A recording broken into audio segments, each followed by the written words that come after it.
gap yang cukup tinggi antara yang mampu dan yang tidak mampu. Ini ironis. Mengapa kita tidak bisa? Kenapa? Harus bertanya, ada apa ini? Bagaimana dengan 7,5 triliun, penduduk 350 ribu, ada yang tidak sekolah, ada yang tidak bisa baca, ada yang masih kena polio, kurang gizi, stunting, itu saya tidak masuk di akal saya gitu loh. APBD Mimika mengalami kenaikan cukup fantastis sejak divestasi saham Freeport pada 2018. Sebelum divestasi, APBD Mimika 2018 sebesar 2,8 triliun rupiah, terus melejit hingga mencapai 7,5 triliun rupiah di tahun 2024. Sebagai daerah penghasil tambang, Mimika menjadi kabupaten dengan APBD terbesar di Papua. Beberapa tahun terakhir, pembangunan infrastruktur di Mimika nampak mengalami kemajuan signifikan. Termasuk Mimika menggenjot infrastruktur menjelang PON 2021 dan persiapan menjadi ibu kota provinsi Kendati gagal setelah disabet oleh Nabire.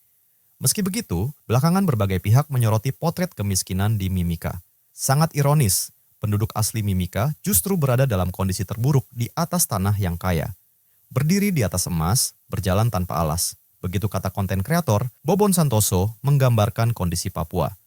Padahal, menurut Wamendagri John Wempi Wetipo, sekalipun dibagikan 5 juta rupiah kepada setiap orang asli Papua per bulan, APBD Mimika masih terlalu besar untuk pembangunan. Potret kemiskinan di Kabupaten Mimika dengan APBD besar ini ternyata masyarakat Kamoro itu hanya menikmati limbah tailing dari PT Freeport Indonesia tapi pembangunannya tidak ada. Khususnya untuk orang asli Papua. Biar petani kah segala macam tapi setiap bulan saya kasih kau uang 5 juta. Itu kita butuh uang setiap tahun itu 1,8 triliun. Itu dari Januari sampai bulan Desember. Biar 1,8 T dari 7,5 itu uang keluar. Masih ada kelebihan uang bisa kita pakai untuk bangun infrastruktur. Bikin kota ini hidup satu kali itu bisa. Ketua PKK Pusat, Tri Tito Karnavian, menyebut sangat tidak masuk akal di Mimika masih banyak anak tidak sekolah, menderita polio, dan kemiskinan di tengah APBD yang begitu besar.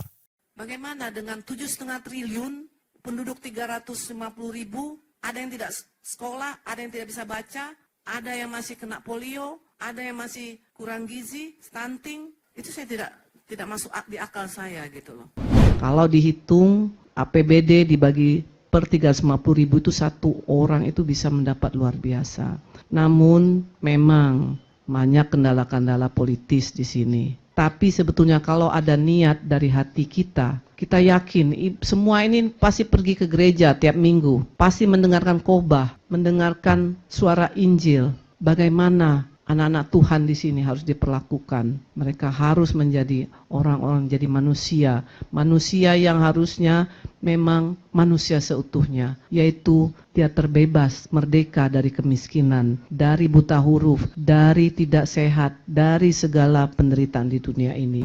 Kita sedih bahwa di tengah tanah yang punya emas di sini masih kekurangan sekolah, masih kekurangan fasilitas kesehatan. Sebetulnya jangan kita sedikit-sedikit menyalahkan pemerintah pusat, padahal semuanya sudah diberikan di sini. Ini mohon maaf ya untuk para pengambil keputusan di pemerintahan. Ini kritik langsung dari saya karena saya banyak mengunjungi seluruh Indonesia. Saya banyak sekali datang ke pemerintah-pemerintah kabupaten di Indonesia. Mereka PAD dengan lebih rendah, mereka dengan jumlah penduduk yang lebih besar, bisa lebih mensejahterakan masyarakatnya. Mengapa kita tidak bisa? Kenapa? Harus bertanya, ada apa ini? Ada apa? Kemana? Kemana harusnya ada sekolah-sekolah di sini? Kemana ada harusnya fasilitas kesehatan yang harusnya ada berdiri di sini megah, yang melayani masyarakat dengan penuh semaksimal mungkin?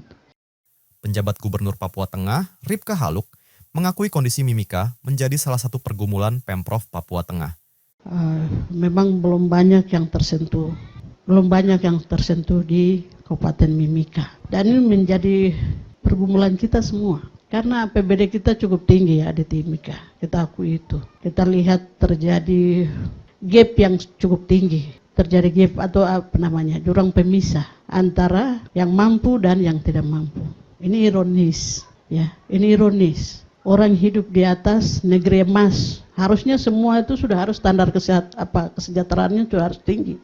Anggota DPRP, John Gobey, juga menyoroti kondisi orang asli Papua di Mimika. Gobay curiga APBD Mimika disalahgunakan sehingga tidak berdampak signifikan terhadap masyarakat asli setempat. Kamu ini uang terlalu banyak, tapi pancuri juga banyak.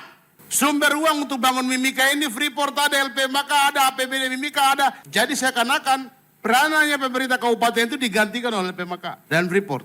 Dermaga di pesisir aja, mana ada? Nggak ada kok. Gimana lu bilang mau bangun negeri ini? Nggak ada itu. Jadi benar bahwa membangun masyarakat kampung itu, sarana transportasi, sarana telekomunikasi, itu sangat penting.